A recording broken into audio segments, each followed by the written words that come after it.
예배에서도 말씀드린 것처럼 오늘은 현충일입니다. 나라를 위해 목숨을 바친 분들을 기리는 날이다, 이렇게 이야기하죠.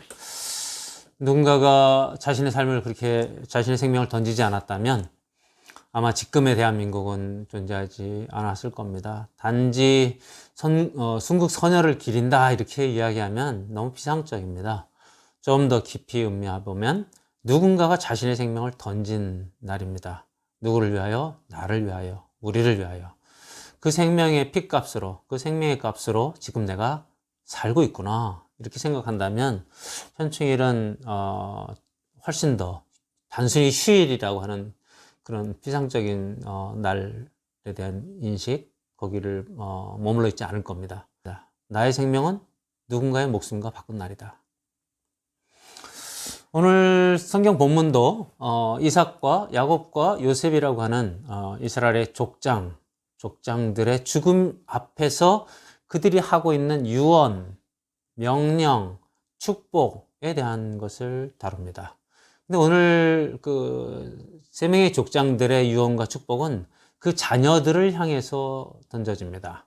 축복도 자녀를 위하여, 또 유언도 자녀를 위하여, 그 명령도 자녀들을 향하여 던져집니다. 따라서 오늘 말씀은 다음 세대를 세우는 믿음. 이 족장들이 자신이 믿음을 갖고 잘 살았습니다. 근데 그 믿음이 자신들에게서 끝나지 않고 다음 세대에 어떻게든 이어지기를 바라는 그런 마음들이 표현된 것이 오늘의 말씀입니다. 이쯤에서 한번 우리는 우리 스스로에게 질문을 하면 좋겠습니다. 우리가 가족들을 사랑하지요. 근데 사랑하는 가족 중에서도 우리가 제일 아끼는 가족이 누굴까? 이렇게 물어보면 물론 부부간에는 남편이요, 아내요 이렇게 이야기할 수도 있겠습니다만 사실 마음이 많이 가는 것은 자식들이죠. 자녀들이죠. 자녀들에게 제일 마음이 많이 가는데 자녀들에게 뭘 주고 싶습니까? 그저 먹을 것, 입을 것, 뭐 좋은 재물 이런 거 주는 것이 좋겠습니까? 생각해보면 어쩌면 더 좋은 재능을 물려주면 훨씬 더 좋겠죠. 그런데 우리 같은 믿음의 사람들, 기독교인들에게는 믿음을 물려주는 것이 가장 중요하다. 저는 그렇게 확신합니다. 저의 삶에 제가 아이들에게 준 것이 그렇게 많지 않습니다. 제가 저의 삶에 너무 열중하다가 아이들에게 많이 못 줬어요. 그리고 뭐 살다가 제가 이제 재물에 관하여 좀 낭패를 좀 보는 시간들이 있었기 때문에 재물도 줄 수 없었습니다. 재능이야 뭐 DNA로 어느 정도 닮았다고 하지만 그러나 제가 그나마 자녀들에게 줄 수 있었던 가장 큰 선물은 가정 예배를 꾸준히 드리며 아이들의 믿음을 좀 계속 지켜주었던 것, 늘 아이들의 출입할 때에 기도로 품고 아이들을 돌봤던 것, 이런 것들이 믿음을 주는데 조금 영향을 주지 않았는가. 뭐 여전히 아직도 아이들의 믿음이 잘 크고 있는지 떨어져 있어서 더 이제 기도하게 됩니다만 믿음을 전해주는 것이 가장 중요하다. 저는 그렇게 확신합니다. 그럼 오늘 열방하나교회 성도들, 오늘 같이 온라인에서 예배드리고 있는 성도들 어떠십니까? 자녀들에게 믿음이 잘 내려갑니까? 이거 대단히 큰 고민인 것 같아요. 선대의 믿음이 되게 좋았음에도 불구하고 후대의 아이들에게 믿음이 내려가지 않아서 기도하는 열방하나교회 성도들도 있는 것으로 제가 알고 있습니다. 그들을 위해서 제가 중보합니다. 그 믿음이 제발 잘 내려가도록 기도해달라고 요청하는 그런 분들이 계셨습니다. 그리고 제 주변에 많습니다. 나만 천국 가고 우리 세대만 믿음으로 천국 가고 그 좋은 하늘나라 가고 자녀들은 그냥 지옥 가도 상관없다는 겁니까? 그럴 수 없지 않습니까? 그래서 오늘의 말씀은 너무너무 중요하고 유익합니다. 이삭과 야곱과 요셉이 자녀들을 위해서, 다음 세대의 믿음을 위해서 어떻게 했는지 히브리 기자의 증언을 통해서 우리가 깊이 묵상하는 가운데 하나님의 음성을 듣고 우리 다음 세대의 믿음을 책임져가는 부모 세대들이 다 되시기를 주님의 이름으로 축원합니다.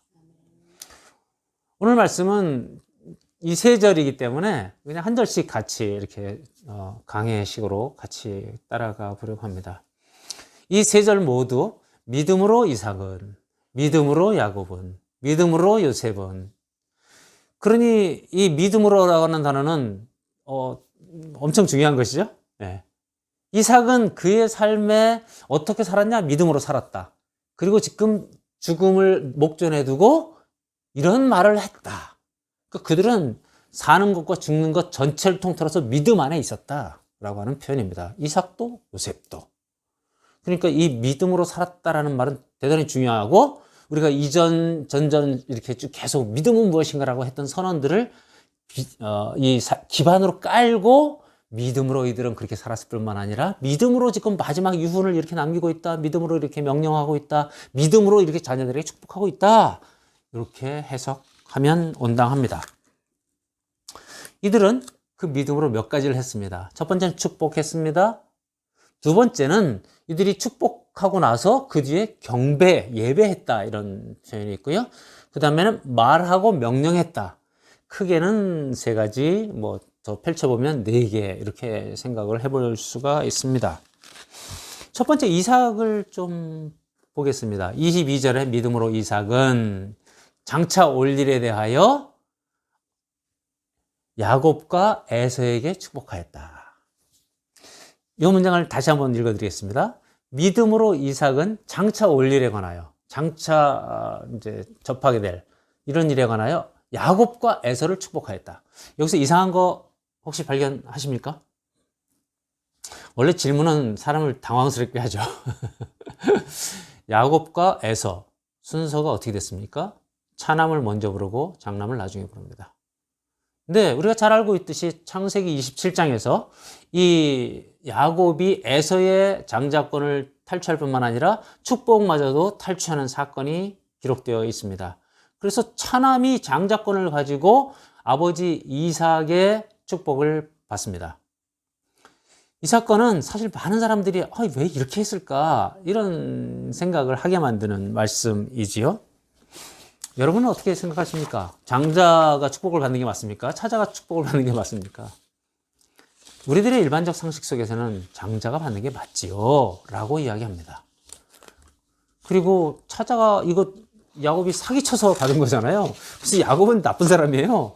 이렇게 말하는 것이 우리들의 일반적인 상식입니다. 그런데 말이죠, 우리가 기억해야 될 게 있습니다. 이삭이 장자에게 축복하려고 했습니까? 차자에게 원래부터 축복하려고 했습니까? 이삭은 장자에게 축복할 마음이 있었습니다. 그래서 처음에 에서에게 사냥을 해서 내게 맛있는 별식을 가져오라, 이렇게 얘기했던 것이죠.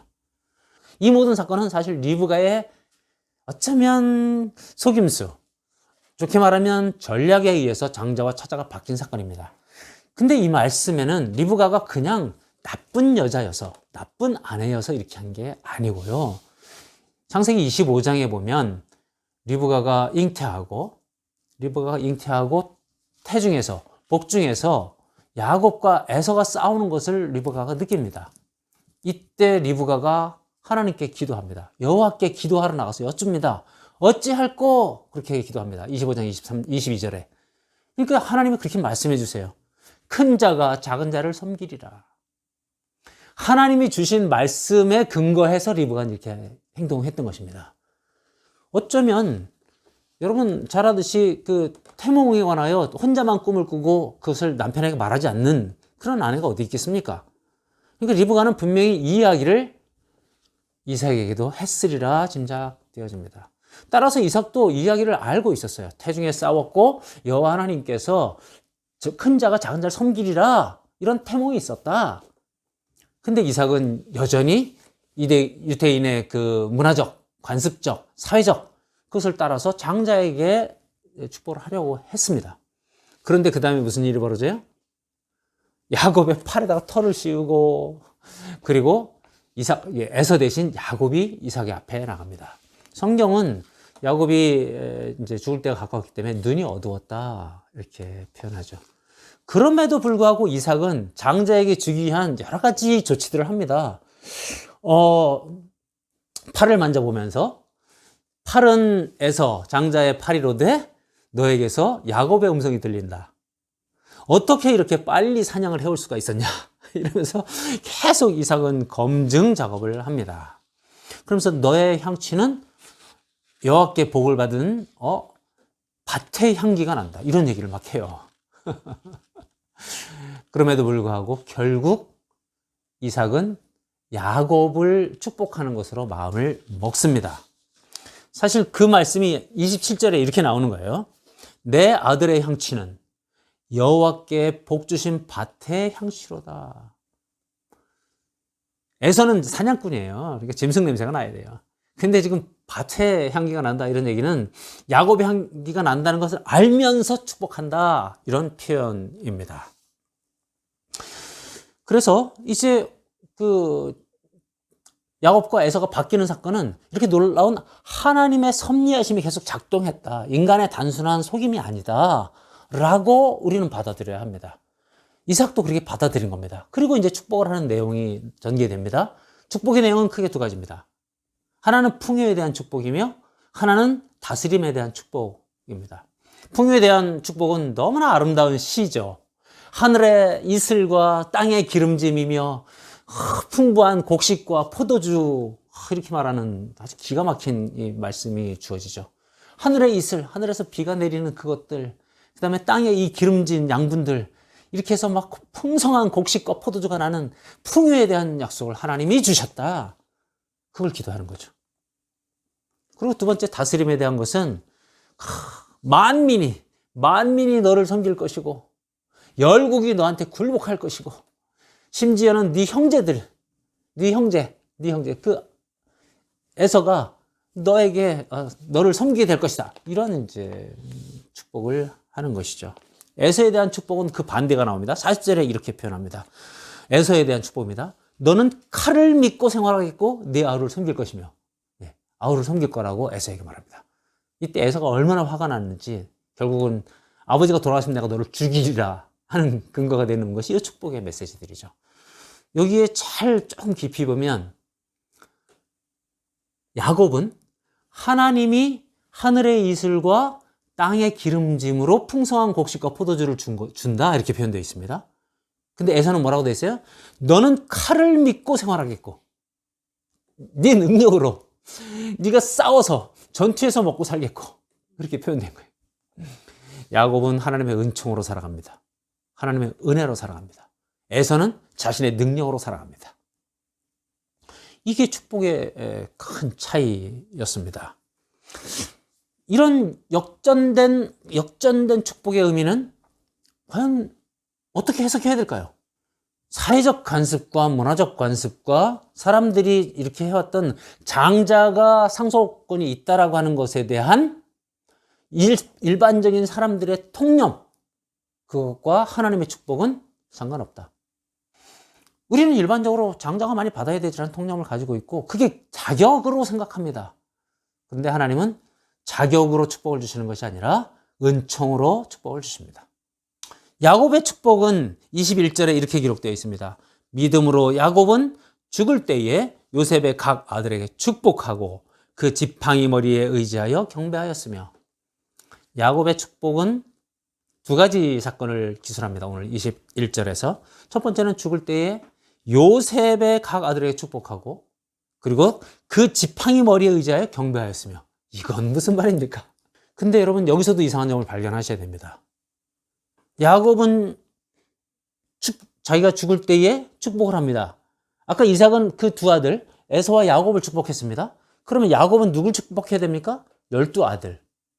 르우벤과 시므온과 레이와 유다와 단과 아셀과 갓과 쭈루룩 해서 베냐민까지. 근데 갑자기 요셉의 아들을 축복해요? 이게 무슨 말입니까? 손주들입니다. 갑자기 손주들을 축복해요. 요셉의 아들들은 이제 창세기 48장, 49장 이쪽에 쭉 나오죠. 에브라임과 므낫세를 데려다 놓고 축복하는 장면이 48장에 나옵니다. 그리고 두 번째로는 지팡이 머리에 의지하여 경배하였으며 도대체 지팡이 머리에 의지하여 경배하였다는 말은 히브리 기자는 왜 적습니까? 지팡이 머리에 의지하였다는 말은 무슨 말입니까? 이거를 잘 묵상하고 해석하면 대단히 의미도 있고 은혜가 됩니다. 첫 번째, 요셉의 아들들을 축복했다. 이 말이 무슨 말입니까? 아까 야곱과 에서의 순서가 무너진 것처럼 갑자기 손주들을 데려다 축복한 겁니다. 이거는 순서가 아들들에게서 무너진 정도가 아니고 손주까지 끌어당겨서 축복이 갑니다. 그러니 저는 첫 번째 아까 해석을 할 때에 축복은 하나님의 은혜의 문제지 나의 자격의 문제가 아니다. 이렇게 말씀드렸지 않습니까? 그러니 르우벤은 자격이 있냐 없냐? 그는 장자이기 때문에 무조건 자격이 있을 수 있습니다. 그런데 장자권을 박탈당합니다. 축복권을 박탈당합니다. 그리고 오히려 손주인 에브라임과 므낫세가 축복을 받습니다. 사실 이 말씀에도 약간의 근거를 갖다 댄다면 창세기 48장 1절 2절에서 이러한 아주 기가 막힌 기술들이 있어요. 48장 1절과 2절에는 이렇게 되어 있어요. 야곱이 아프다, 병 들었다는 말을 혹자가 요셉에게 전했다. 1절은 그렇게 기록합니다. 그때에 요셉이 에브라임과 므낫세를 데리고 곧 아버지께 달려갑니다. 곧장 아버지께 달려갑니다. 지체함이 없습니다.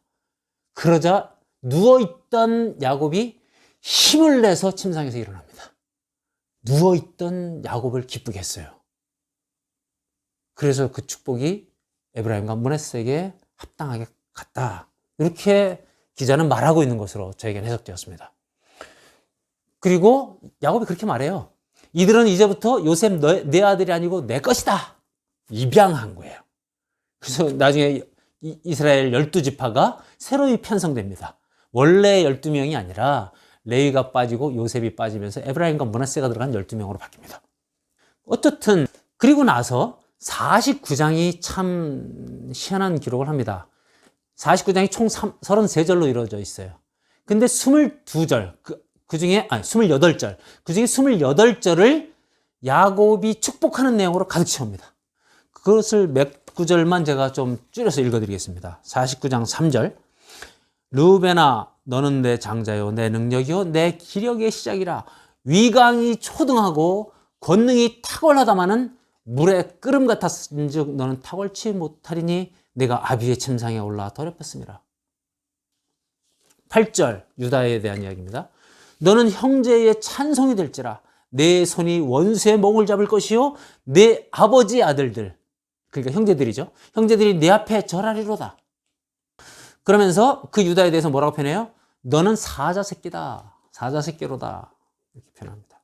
그리고 너에게서 홀이 유다를 떠나지 않는다. 홀이라고 하는 것은 지팡이, 그 왕권, 권능의 지팡이를 이야기합니다. 홀이 너를 떠나지 않으며, 그러면서 계속 그 안에 왕권이 있을 것을 유다 지파에 선언합니다. 물론 거기에서 다윗이 태어나고 예수님이 태어나기 때문에 이것은 약간 예언적인 의미도 있습니다. 22절은 요셉에 대해서 이렇게 말합니다.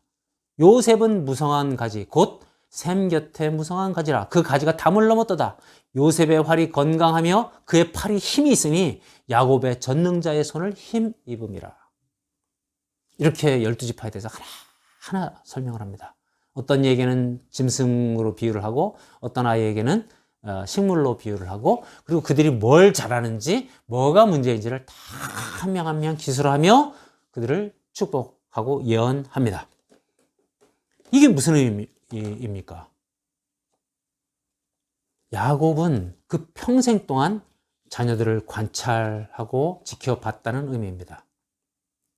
축복을 그냥 대충 얼버무려서 하나님 내 자식들을 축복해 주옵소서, 이게 아니었다는 거예요. 한 명 한 명 특징들을 부여잡고 계속 기도했던 것이고, 그 기도가 마지막에 축복과 예언으로 기도되고 있다는 의미입니다.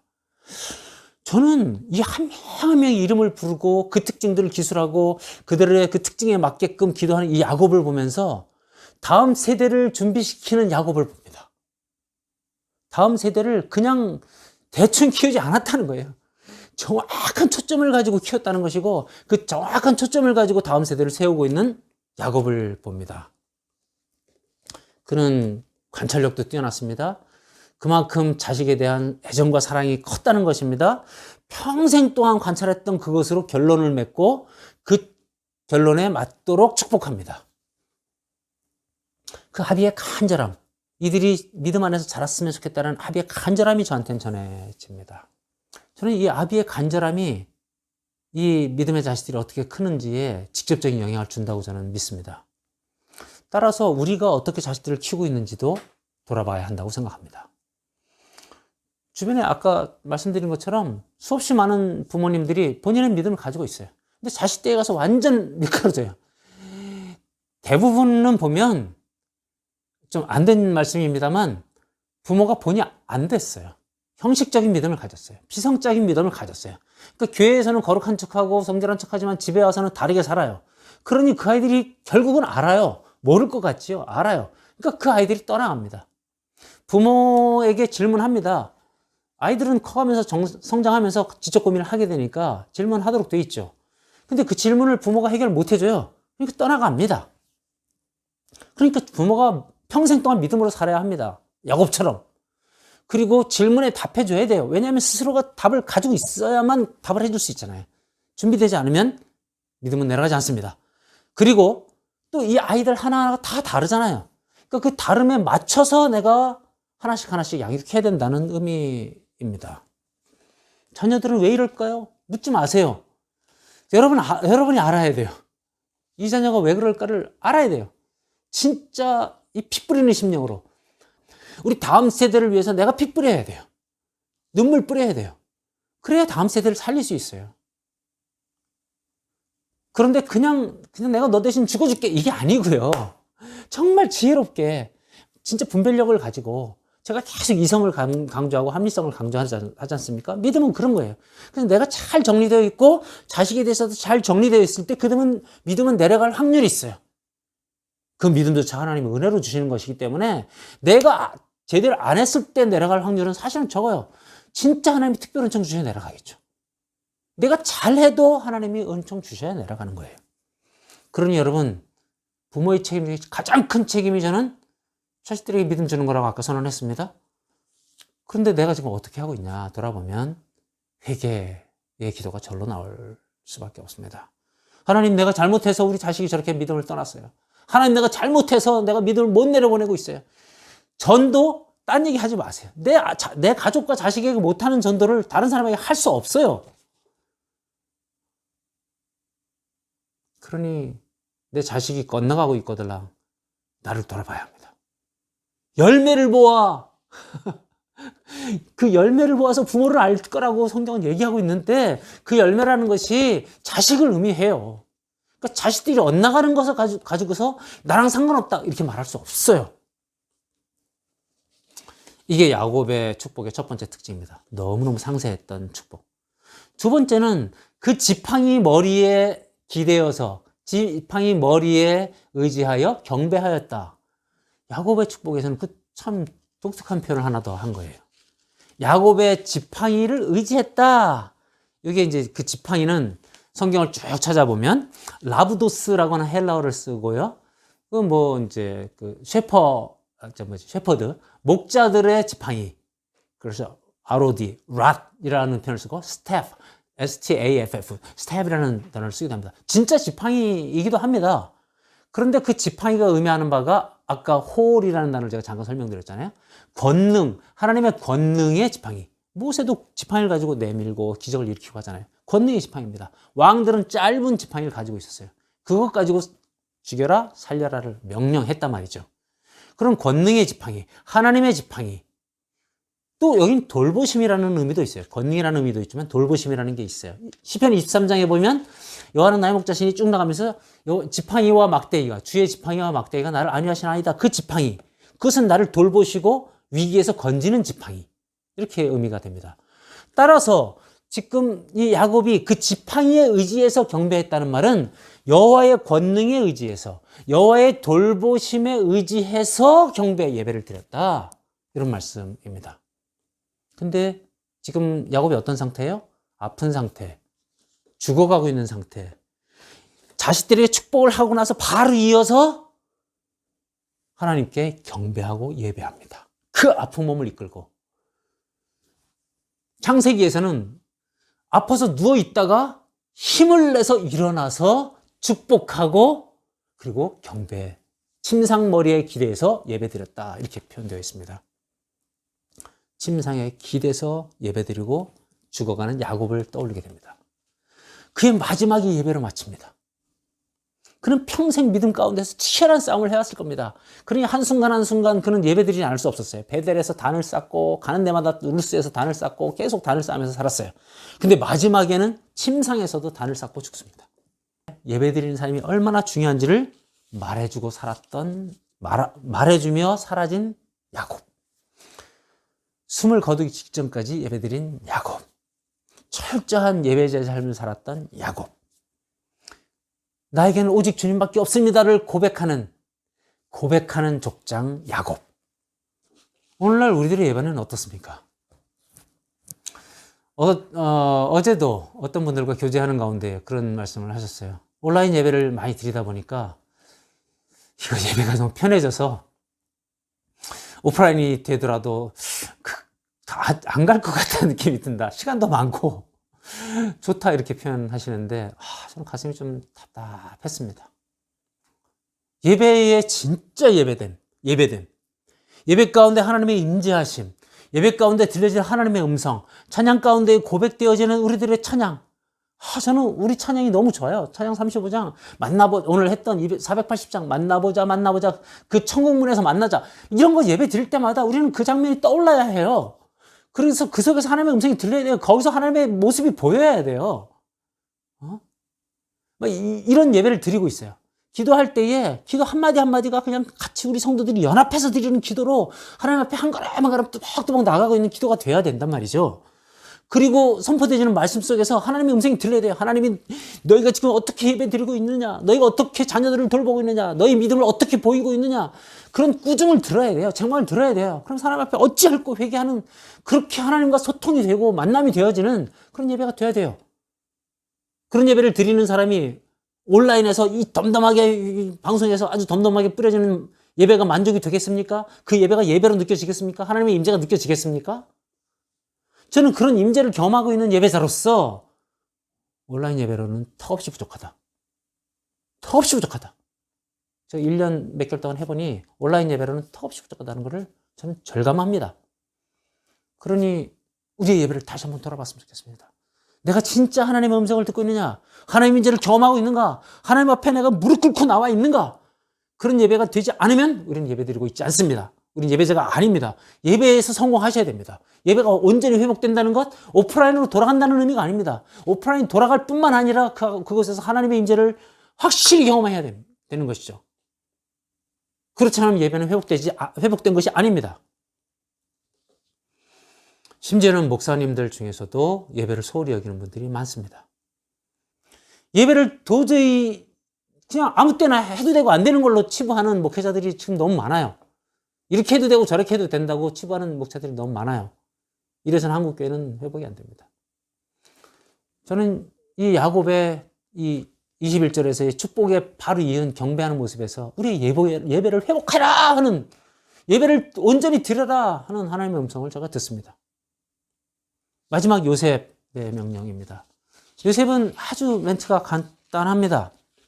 앞에 이들보다 요셉은, 오늘 본문은 이렇게 표현하죠. 히브리 본문은 22절. 믿음으로 요셉은 임종시에, 역시 죽음을 맞닥뜨렸을 때에 이스라엘 자손들이 떠날 것을 말해줬어요.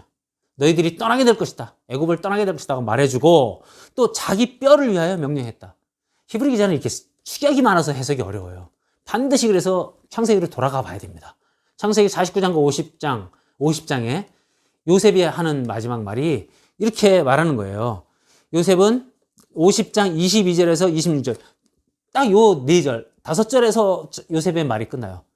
아까 이삭과 야곱은 굉장히 길게 언급하는데 되게 짧게 말해요. 거기서 이렇게 말하는 거예요. 명령만 해요. 축복도 하지 않아요. 그러면서 뭐라고 말하냐면 너희들이 반드시 애굽을 떠나서 이스라엘로 귀향하게 될 것이다. 이게 한 가지 말이고요. 두 번째, 그때에 내 해골을 메고 그곳으로 가달라. 해골이라는 표현 또는 뼈, 본이라는 표현을 씁니다. 이 두 가지를 부탁해요. 너희들이 반드시 이스라엘로 돌아갈 것을 계속 잊지 말아라. 그리고 두 번째는 그때에 내 해골, 내 뼈를 반드시 챙겨가 달라. 이렇게 표현합니다. 이건 어떤 의미일까요? 창세기 50장에서는 야곱이 죽고 나서 장세 지내는 사건이 사실 그 앞에 훨씬 더 많이 기록되어 있어요. 요셉의 그 유언과 장사 지내는 것보다 그 아버지 야곱의 장사 지내는 것들이 훨씬 길게 기록되어 있어요. 거기 보면 야곱이 죽었을 때에 요셉이 그 당시 총리였잖아요. 그러니까 바로 왕에게 가서 요청을 해요. 내 아버지를 가나안에 묻고 오게 해달라. 아버지의 유언이었다. 바로가 허락을 합니다. 은혜로. 그래서 그걸 준비하는데 40일간 향품을 집어넣어요. 그것은 뭐예요? 국장이었다는 겁니다. 국장. 야곱을 국장으로 이렇게 할 수 있도록 허락해요. 그리고 그 국장 장례식이 이제 애굽에서부터 가나안 땅까지 가는데 같이 그 장례식 따라가는 사람들이 어떤 사람들이에요? 바로의 장로들, 그 다음에 그 바로의 고관들, 그리고 애굽 땅의 모든 장로들, 요셉의 온 집안 식구들, 그 형제들과 그 아버지의 집이 다 따라갑니다. 거의 장례식 행렬이 국장이니까 한 나라의 고관 대작들이 다 따라가고 장로들이 다 따라가는 엄청난 행렬을 갑니다. 70일간 장례식을 합니다. 그러니 요셉의 머릿속에는 아버지가 가나안으로 가는 이 장례식이 선명하게 머리에 남아 있었을 겁니다. 그리고 마지막 장례식 그 묘실은 어디예요? 막벨라 굴. 아브라함이 묻힌 곳, 사라가 묻힌 곳, 자기 조상들이 묻힌 곳, 자기 아버지까지 묻혔습니다. 요셉도 자기도 거기 묻히기로 작정한 겁니다. 언약 백성들이 묻히는 것은 하나님이 주신 그 소유, 그 땅에 묻히는 것이 소망이었던 것입니다. 그래서 요셉은 나를 반드시 해골 파설해도 가져가라. 근데 여러분 잘 아셔야 될 게 유대인들에게 시체는 어떤 의미입니까? 해골은 어떤 의미입니까? 부정함의 가장 큰 대명사입니다. 그러니 이 아버지의 유언을 받는 자녀들 입장에서는 끔찍했을 겁니다. 아, 이 부정한 무덤을 파서 시체를 만지는 게 정도가 아니라 그 뼈조각까지 챙겨서 가져가라고? 자녀들 머릿속에서는 강렬한 이미지로 남았을 겁니다. 이 말은 무슨 말입니까? 하나님의 약속의 땅으로 돌아가는 일을 너희는 절대 잊어서는 안 된다. 애굽이 기름지고 살기 좋다고 머물릴 생각하지 말아라. 여긴 돌아갈 것이다. 그리고 돌아갈 때 반드시 내 뼈조각 하나도 떨어지지 말고 다 챙겨서 가거라. 자식들로 하여금 아버지의 유언을 잊을 수 없도록 만들어요. 내 해골, 내 뼈조각까지 챙겨가거라. 이삭과 야곱과 요셉은 이렇게 자식들에게 그 믿음을 물려주는 일에 전력을 다했다. 더 좋은 본향이 있는 것을 절대 잊지 말아라. 아브라함을 이야기하면서 지난주에 우리가 설교했죠. 더 좋은 본향, 그 천국이 있음을 잊지 말아라. 이것들을 이렇게 자식들에게 철저하게 마음에 새기도록 합니다. 장치합니다.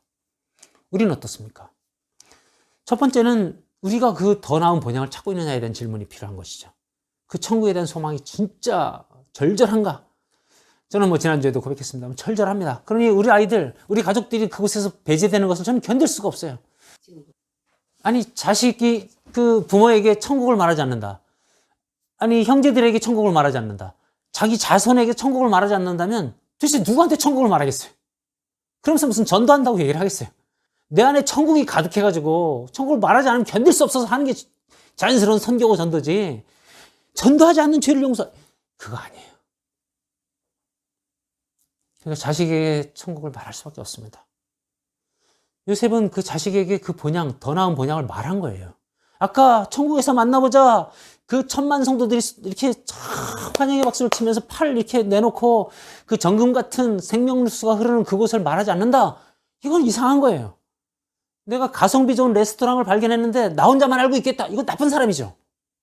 우리는 그 본향을 바라는 자로서 우리 자식들에게 그 본향을 어떻게 하면 알려줄까? 그야말로 아까 내 생명, 내 피감, 눈물 뿌려서 기도로 정말 그들에게 그 본향이 전달되도록 해야 된다. 이것이 저는 요셉을 통해서 듣는 하나님의 음성입니다. 말씀을 정리하고자 합니다.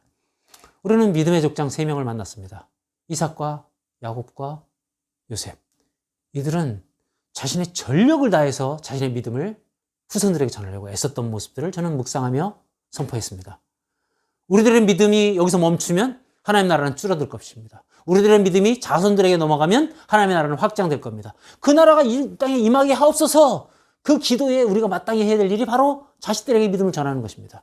우리 주변의 사람들에게, 내가 사랑하는 사람들에게 이 하나님 나라를 전하는 것입니다. 그래서 그들이 믿음이 튼튼해졌을 때 이 땅에 하나님 나라가 임하는 것이고 하나님의 의가, 하나님의 뜻이 이 땅 가운데 이루어지는 줄 믿습니다. 오늘 족장들의 믿음을 전하는 그 모습 통해서 우리가 하나님의 음성을 듣습니다. 결단하는 이 시간 되었으면 좋겠습니다. 열방하나교회 성도들, 온라인에서 함께 예배드리고 있는 우리 모든 성도들이 포기하지 말고, 부디 포기하지 마시고 이 하나님 나라를 펼쳐나가고 하나님의 뜻이 이 땅 가운데 이루어지는 것을 내 주변에, 내 주변 사람들을 전도하는 데에 피땀 흘려서 성공의 내심으로 하나님 나라가 내 주변에서부터 이루어지는 것을 목도하고 그 기쁨을 누리는 모든 성도들 되시기를 예수님의 이름으로 축원합니다.